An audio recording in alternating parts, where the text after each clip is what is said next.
Morning friend, তোমরা সবাই কেমন আছো? আশা করি তোমরা সবাই খুব ভালো আছো। আমি ভালো আছি। তা যাই হোক, আজকে সরস্বতী পুজোর পরের দিন 6 তারিখ। তা আজকে আমাদের ঠাকুরকে পুজো দিতে আসবে, পুরোহিত মশাই আবার আসবে। ঘরটাকে কি নাড়িয়ে যেতে হয় সেটা নাড়িয়ে দিয়ে যাবে। তারপর আমরা ঠাকুরকে সিংহাসনে আবার বসাবো। তো চলো তোমরা দেখতে থাকো কি করি না করি। আজকে ঠাকুমা এসে গেছে। মাম্মামে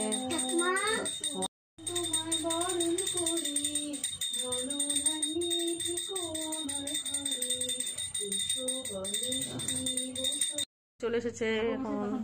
বড় হয়ে গেছিল।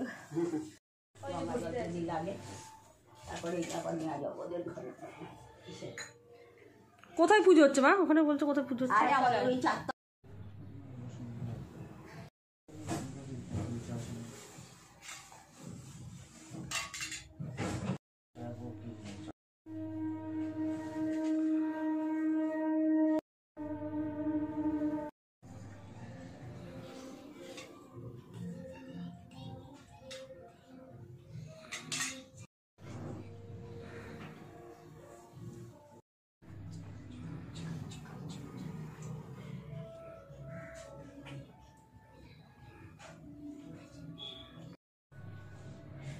হবে না? কাচি কাচি দেবে না, হাতে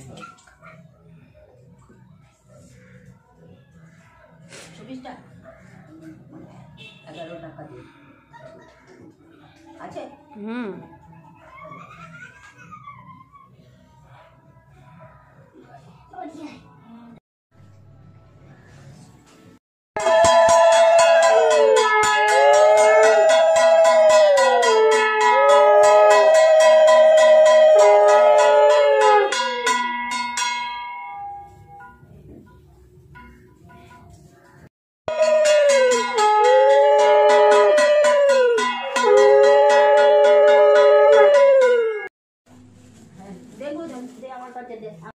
দেখো, আমরা ঠাকুরকে বসিয়ে দিয়েছি সিংহাসনে।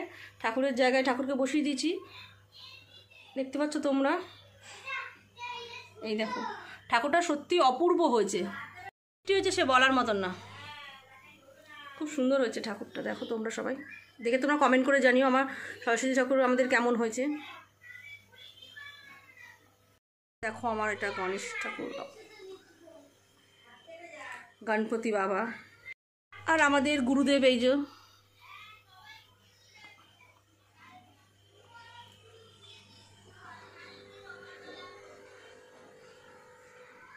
আজকে মোচা রান্না হবে। আজকে মোচা হবে, তাহলে কীরকমভাবে রান্না করবো না করবো সবই তোমাদের সঙ্গে শেয়ার করবো। চলো তোমরা দেখতে থাকো। এখানে মোচাটা নুন আর হলুদ দিয়ে সেদ্ধ বসিয়ে দিয়েছি, দেখতেই পাচ্ছ তোমরা। এটা ভালো করে সেদ্ধ করে নেবো। আর হচ্ছে এখানে আমি আলুটা কেটে নিয়েছি ডুমডুম করে মোচাতে দেওয়ার জন্য। কেটে নিয়েছি, আমার মা কেটে দিল পেঁয়াজ। আর আমার মা ওইদিকে মশলা করছে, রসুন আদা লঙ্কা বাটছে মিক্সিতে। চলো দেখো, মশলাও করা হয়ে গেছে। এখানে মানে আদা রসুন আর কাঁচা লঙ্কা শুকনো লঙ্কা মিক্স করে বেটে নিয়েছি। প্রায় তেল গরম হয়ে গেছে, এবার তেজপাতা দিয়ে দিয়েছি। তেজপাতা দেওয়ার পর এবার আমি আগে থেকে কেটে রাখা আলুগুলো এর মধ্যে সব দিয়ে দিলাম। এবার এটাকে ভালো করে লাল লাল করে ভেজে নেবো আলুগুলোকে। এর মধ্যে আমি নুন দিয়ে দিলাম।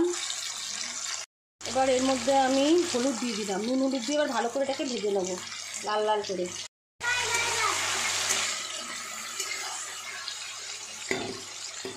আলুটা ভেজে তুলে নিয়েছি।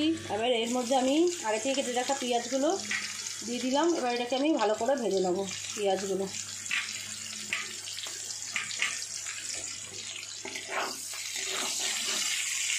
পেঁয়াজটা আমার ভাজা হয়ে এসছে, আমি আবার এর মধ্যে আলুগুলো দিয়ে দিলাম। আলুগুলো দিয়ে একটু নাড়াচাড়া দিয়ে আমি এর মধ্যে এবার মশলাটা দিয়ে দেবো।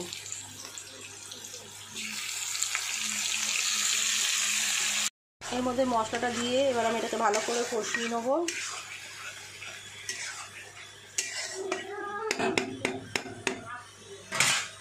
এর মধ্যে একবারে মোচাটাও দিয়ে দেবো। দিয়ে এবার এটাকে ভালো করে নুন আর একটু হলুদ দিয়ে ভালো করে কষিয়ে নেবো। দেখো, এর মধ্যে নুন হলুদ সব মশলা একবারে দিয়েছি। এবার এটাকে ভালো করে কষিয়ে নেবো। এখন একা একা লিখছে, লিখেছো মাম্মা? এই দেখো সানডে লিখেছে, মন লিখেছো, মন ডে লেখো। তো হাতে লেখাটা ভালো করো, তুমি এরকম তাড়াতাড়ি করে বিচ্ছিরি করছো কেন? এবার নামানোর আগে একটু গরম মশলা দিয়ে এটাকে নামিয়ে দেবো। সাথে আছে মটন, তোমরা দেখতে পাচ্ছ মটন রান্না হচ্ছে আজকে। দেখো আমি ভাত নিয়ে নিয়েছি এখানে মোচা দিয়ে। চলো খেয়ে নিই, তারপর তোমাদের সঙ্গে কথা হচ্ছে। তো গাইস দেখো আমাদের খাওয়া দাওয়া তাহলে পুরো কমপ্লিট। তাহলে আজকে কী খেলাম না খেলাম সবই তোমাদের সঙ্গে শেয়ার করলাম, কি রান্না করলাম না করলাম, হ্যাঁ তা সবই তোমাদের সঙ্গে শেয়ার করলাম। তাহলে চলো ভিডিওটার বেশি বাড়বো না, আমি এখন রেডি হয়ে গেছি, আমি এখন এক জায়গায় বেরাবো দরকারে বোনের সঙ্গে। তা যাই হোক ভিডিওটা আমি এখানেই শেষ করে দিচ্ছি। আর ভিডিওটা যদি ভালো লেগে থাকে একটা লাইক কমেন্ট শেয়ার অবশ্যই করে দেবেন, আর সাবস্ক্রাইব করতে কিন্তু ভুলবেন না। চলো টাটা, আজকের মতন আমার বকবক এখানে এসে, কালকে আবার নতুন কোনো ভিডিও নিয়ে আসছি তোমাদের সঙ্গে। চলো টাটা।